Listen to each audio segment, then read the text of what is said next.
Today we've got Yamaha's P515 comparing it to Roland's FP60x. Both of these instruments are weighted 88 note pianos. We're really looking forward to getting them lined up and comparing the action, the piano tone, the user interface, all the accessories that go with this. Thank you so much for joining us. Let's get started right away.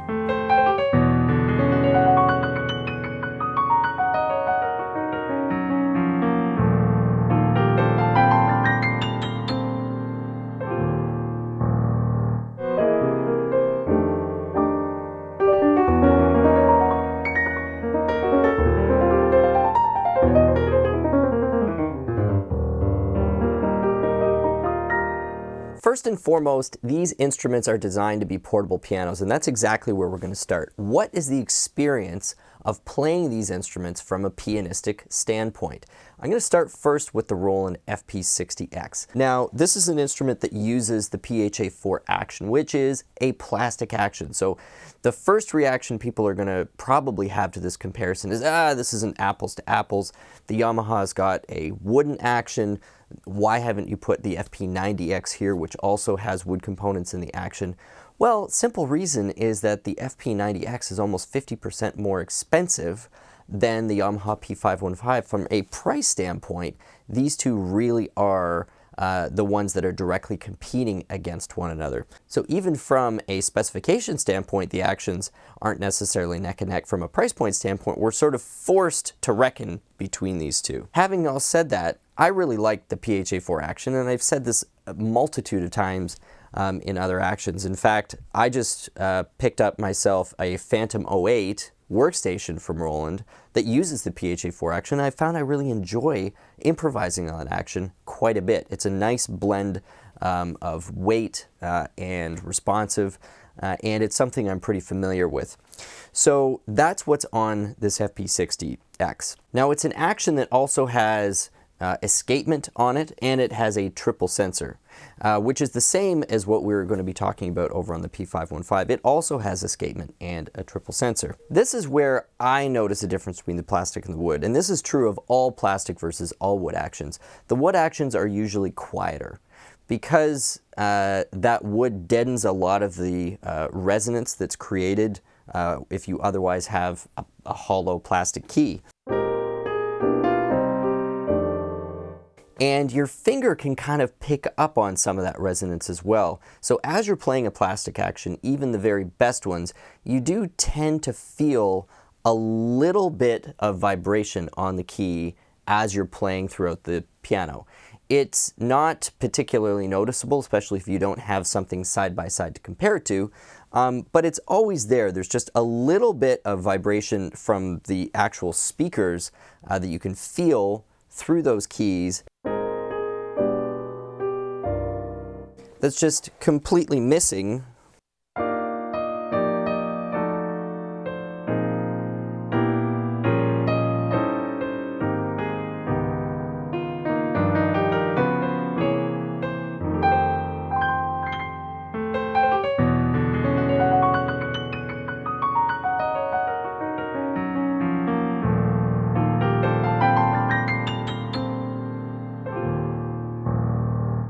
When you have that wood key. The other interesting thing between both of these instruments is both of these actions actually tend to be a little on the heavier side. The Yamaha has the heavier between the two, but even the PHA4, in terms of its initial resistance when you first set the key in motion, you're getting up over the 60 gram range in some cases, depending whether you're on the lower part or the upper part of the action, because of course there is a gradient that both actions have, a little heavier in the lower end, a little lighter in the high end. A lot of acoustic actions, when you're on a real acoustic piano, most concert technicians will try and regulate that to in the mid-50s or so, and only on like the biggest concert grands in the lower range might you actually start to crack that 60 gram range. That's generally considered a little bit too heavy. But both of these pianos are in excess of that. So if you're looking for a super lightweight action, neither one of these instruments is actually going to be what you're on the hunt for. Both of these actions also have some texture to the top of the key. So you're going to notice on the Roland that there's a nice subtle ivory simulated key surface, and the black key is more just a matte black finish. When we come over to the Yamaha, you actually notice that it's kind of the opposite. The white key has the matte finish, and the black key is the one that has the texture, almost like an ebony simulated surface versus trying to simulate the ivory. I would say that it's easier to slip off a black key than it is to slip off a white key. In fact, I'm not sure that you can even technically slip off a white key at all. So having a little more grip on the black key and a little more glide on the white key, to me, makes more sense, which is actually what you're going to get when you have a slightly textured white key surface and a matte black surface on the black keys. The last thing I'm going to mention about action before we move on to that core piano tone on both of these instruments is the overall weight of the action on the P515. Now, I mentioned that in both cases we're up over 60. If you actually weigh the 515 out, in some cases, and depending on where you weigh it in the white key, you're approaching 80 grams, which is definitely going to make this one of the heaviest actions on the digital piano market, period. If you are not used to a heavy action to begin with, if you don't do a lot of playing either on heavier boards or on, say, acoustic grands, you're going to get quite fatigued fairly quickly on a keyboard such as this, and you're unlikely to really know why this is happening, because the action itself is very well made. It's a nice fluid action. It feels very, very dynamic, but it takes a few minutes to show up, and it does take a little bit of getting used to. Professional players who are used to floating between digitals and 7-foot grands and studios and 9-foot grands are not really going to feel this as a negative thing. It's just going to feel like this can handle a little bit more resistance. But for people who are sort of coming up from a lighter digital piano, this is going to be a shock to the system. And it's not something that can't be, accommodated or learned, but just be ready for it, because 80 grams, if your fingers don't have that conditioning, is definitely going to wear you out.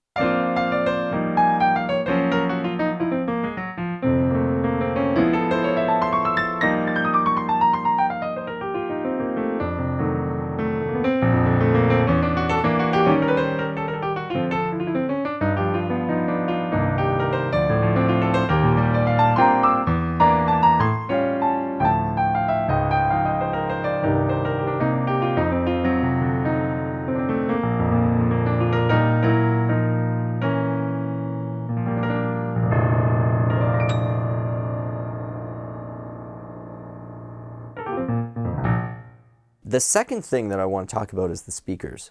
Yamaha has a really great speaker system in this instrument.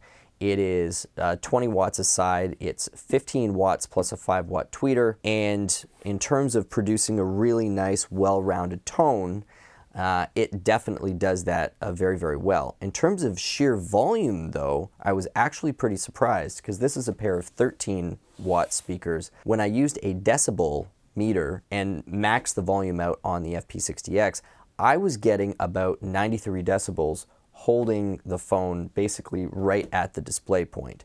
Over on the Yamaha, I was getting about 89. And so I think at mid volumes, the Yamaha is providing a slightly deeper, slightly richer sound.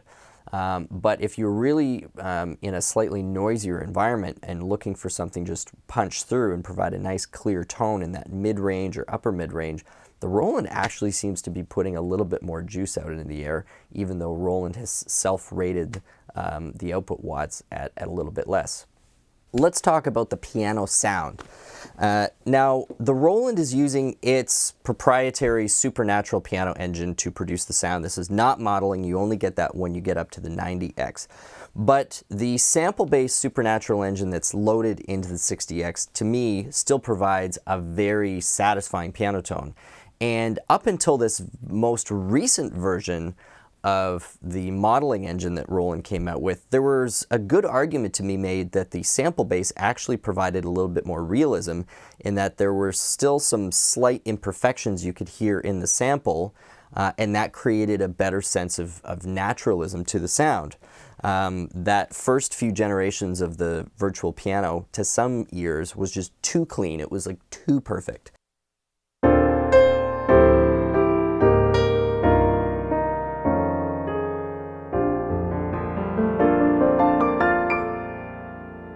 Now there's really only one main piano sound in here that you can muck with, and it's called the concert piano. Now there is ballad piano and mellow piano and bright piano. These are really just pre-saved iterations in a sense of the various settings that you can get in there and play with. So it's really just one engine with several different presets for you to muck with.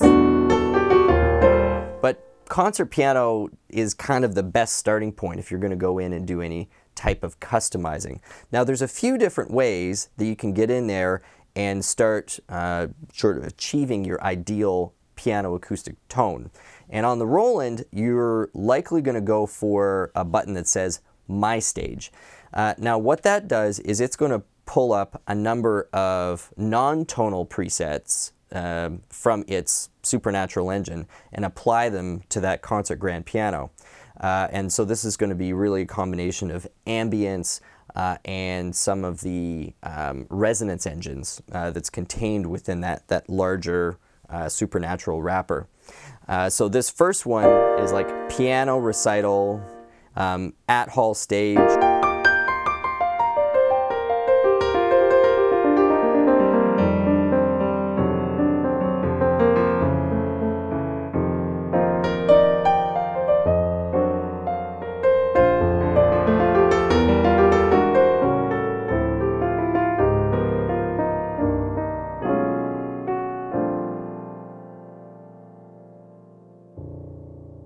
Lakeside Studio is another one, which actually happens to be one of my favorites.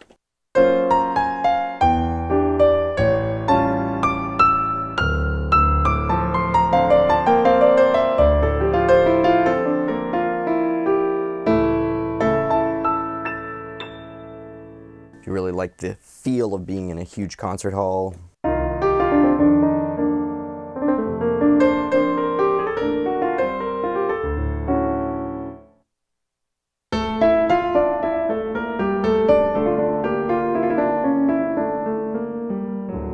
And just way over the top. There are 8 in total. So that's a quick way to just get some nice different ambient settings. But to dig truly under the hood, you hit your function key and you're going to go to Piano Designer, which is the 6th function. So pretty easy to navigate. Not quite as easy to get to these functions on the Yamaha. Yamaha's done a nice job of having this almost just instantly at your fingertips. This is pretty close. It's one more step than what you need to do on the Yamaha, but once you're there, both provide a really immersive experience in terms of being able to edit the piano playing experience. So we're going to get in there, and this is now where we can start mucking with the lid, the string resonance, damper resonance, key off resonance, even get into single note tuning, single note volume, single note character. So quite a bit that you can play with once you're into the Piano Designer. And that's on top of hammer response, temperament, some of those basic things you can get to just from the first layer of the menu.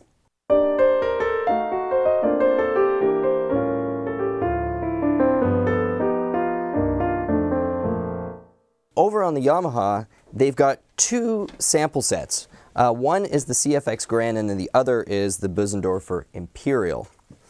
So here's the CFX Grand.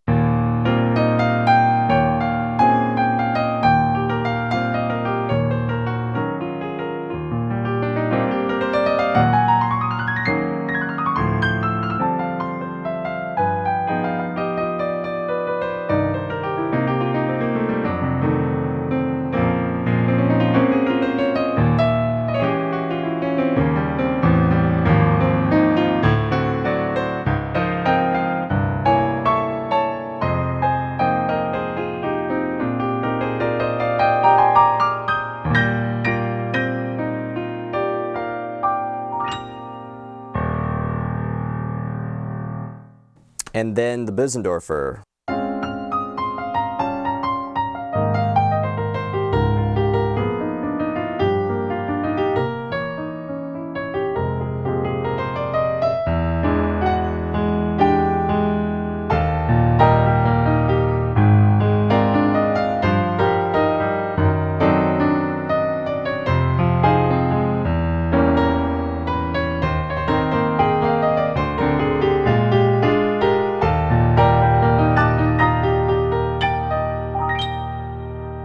And then you're into some, you know, less beefy sample sets. So this is Studio Grand.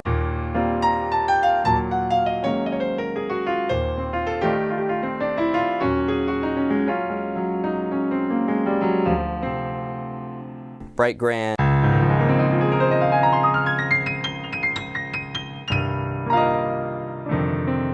Don't mind that one.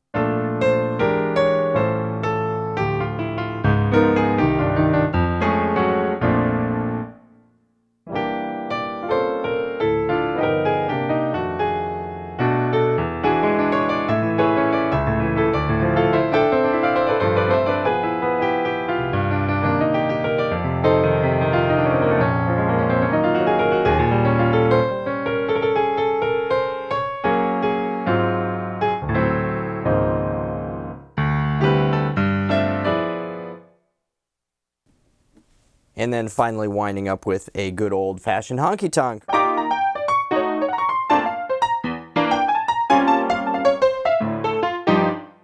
Which kind of has a weird digitalness to it. Like a chorus kind of thing happening there. Anyway, so that's the selection of acoustic pianos. Obviously the ones that have the most complexity to them are those first two.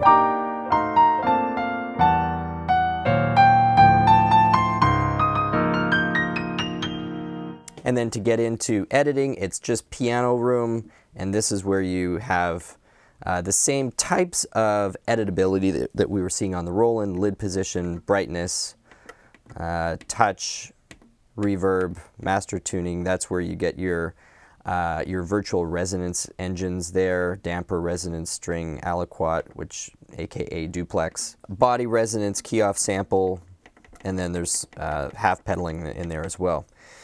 So that's how you get to that. Now, comparing the piano sound, because you know we've already covered the, sort of an action description.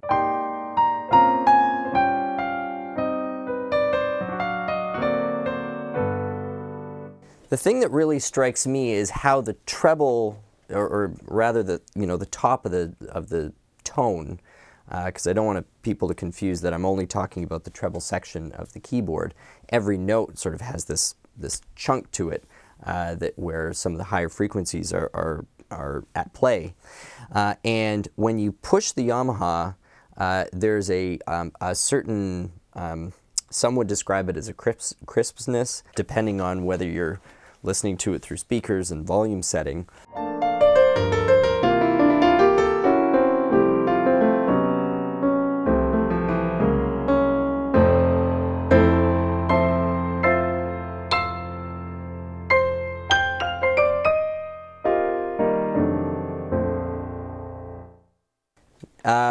And compared to how the Roland renders the tops of those notes when you're really pushing into it,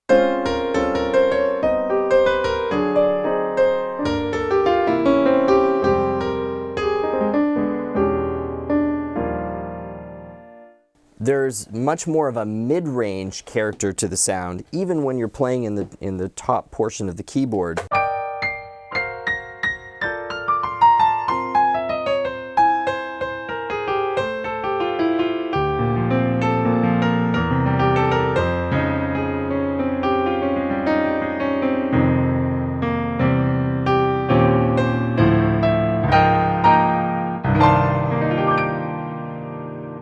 Now that's not there on the Bösendorfer sample.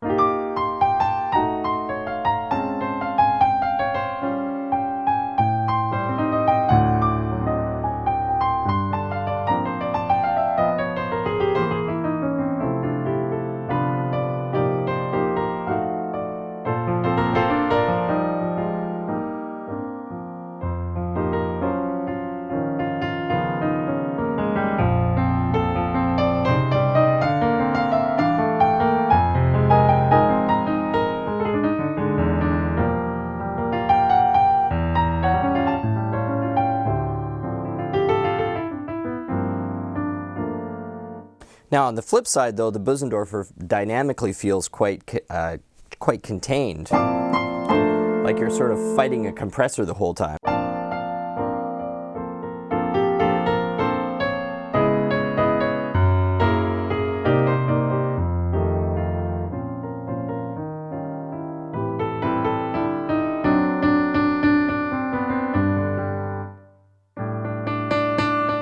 Yeah, the CFX is a lot more dynamic.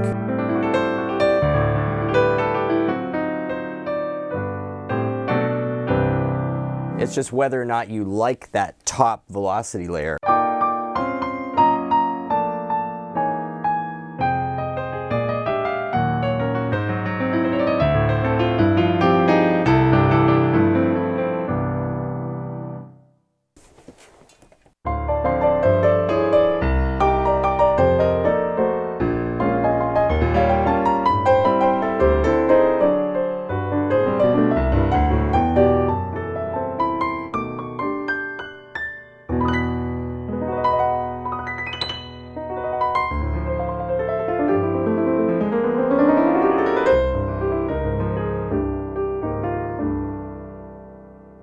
Yeah, so a very similar level of dynamicism I find between the main concert piano and the CFX.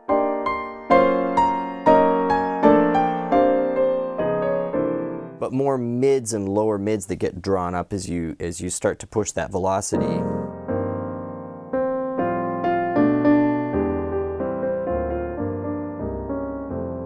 In terms of the rest, it's really down to personal preference, right? Like, this has a nice, very, very clean, very clear,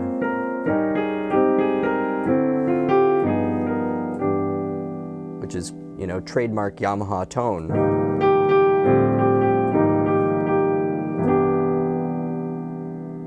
But, you know, lots of resonance. The CFX in real life is an awesome piano to play. It's really very, very well designed.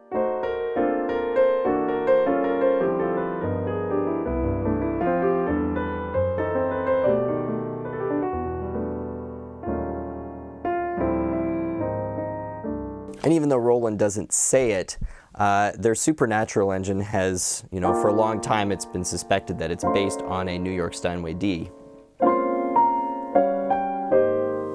Both of these pianos are loaded up basically with the full General MIDI 2 sound bank in addition to several dozen core tones. Now, Yamaha doesn't call them General MIDI sounds. They've got their own sort of version of the General MIDI sound bank, which they call, I think, XG tones, and there's about 400 in there. Roland's got about 300 or so of the General MIDI 2 sound bank that you can access. So it's a fairly similar offering. Really, you're going to wind up spending a lot of your time more on the core tones. And so we've already heard a good selection of the acoustics. Let's now just hear a couple of the electrics, a couple of the organs, a couple of the pads, just to give you a sense of the range of both of these instruments. So here's your 1976 Suitcase Grand, or Suitcase Rhodes.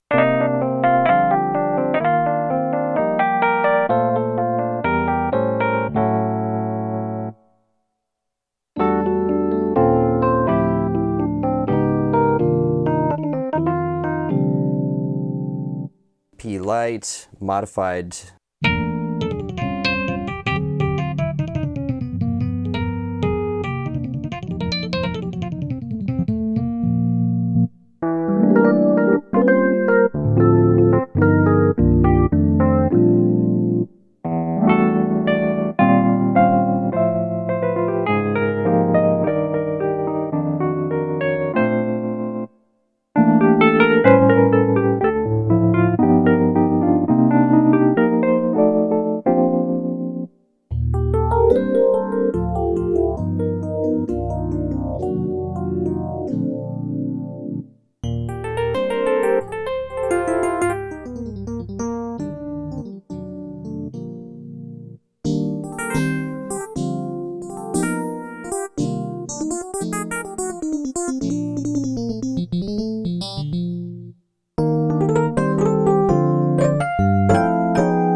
And that's the full range. So there's 18 E-pianos, core 18 piano tones, E-piano tones on the FP60X. And every single one of those is unique and super usable and fun. It's always what's impressed me about the selection on there. Let's go through the same sort of options on the P515.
To my ear, a fairly distinct difference between these two when it comes to E-piano selection. So there's 7 versus 18. And there were definitely some on the P515 that were really nice and lush, and Yamaha, of course, has been known for decades for kind of that rich, super complex DX tone, and I love those patches on the Yamaha. Some of the Rhodes, to me, lacked a bit of character. They were sort of flat and weren't quite as dynamic as what I would like if that was going to be sort of my go-to piano, playing some of those R&B gigs, or even just singer keyboard gigs, and they want some of that 70s, 80s sounds. The range and just the richness of a lot of those patches on the Roland, to me, it really stands out in contrast to the P515 in that particular category. Let's now also have a look at organ, because that's another patch that gets used pretty frequently, not as frequently, but pretty frequently if you're playing in a band and you're doing some of those funk or soul tunes. Sometimes, organ or even rock, organ is a called for sound. So here's jazz organ slow.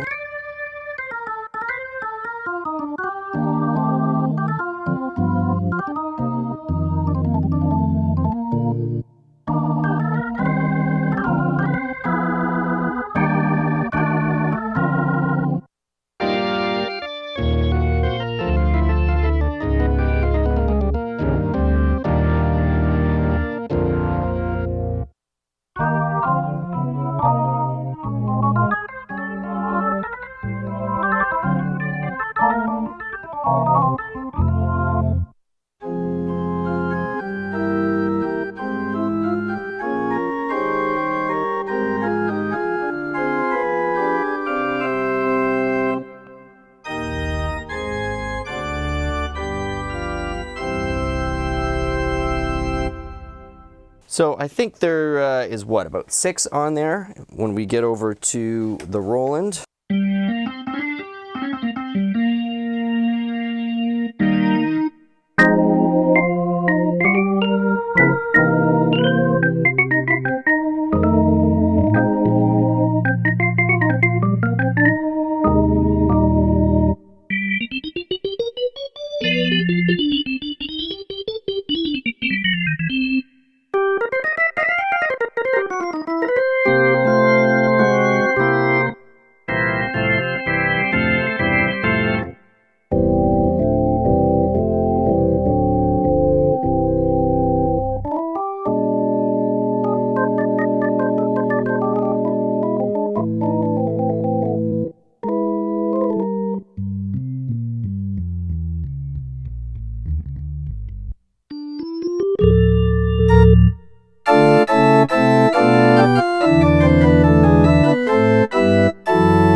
The electric organs.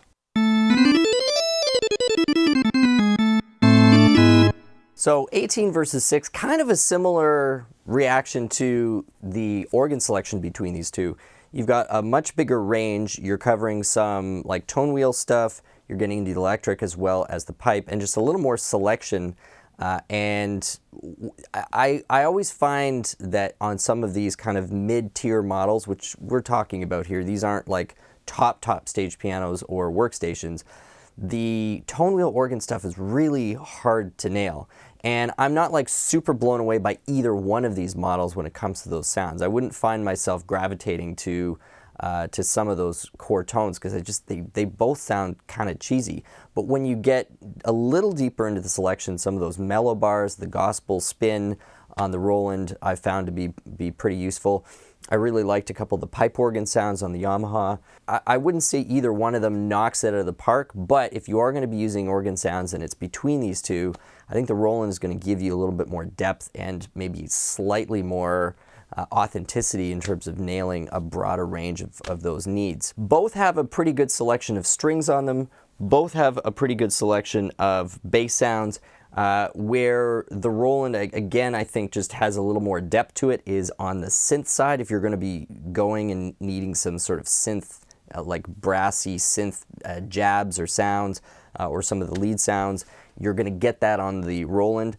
Now, what feels a little mismatched is, you know, usually when you'd be getting into some of that synth stuff, you'd have some ability to have some expression on there, either with, you know, with a joystick or some sort of a mod wheel.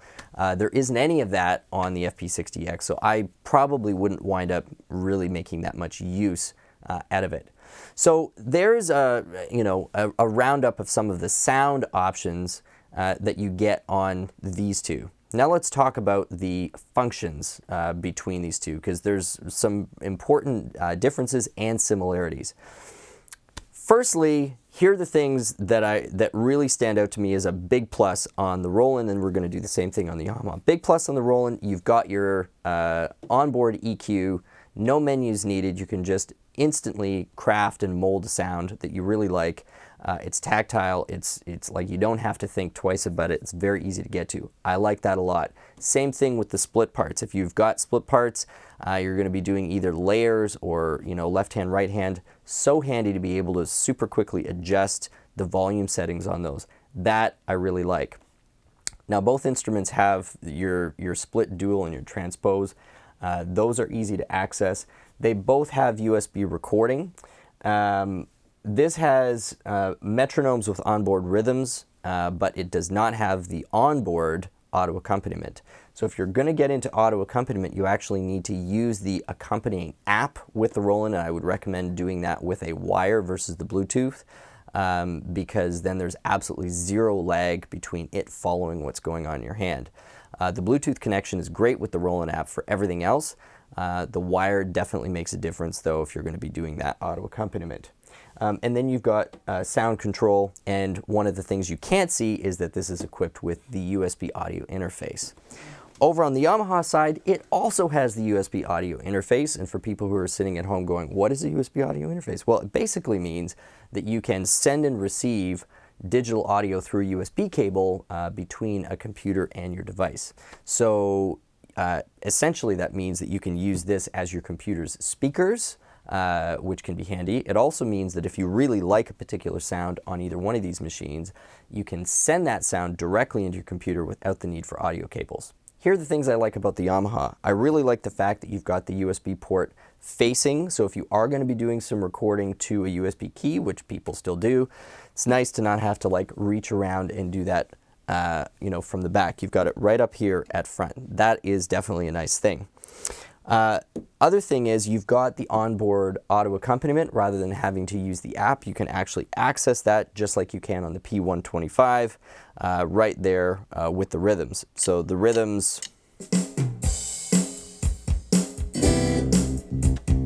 are right there.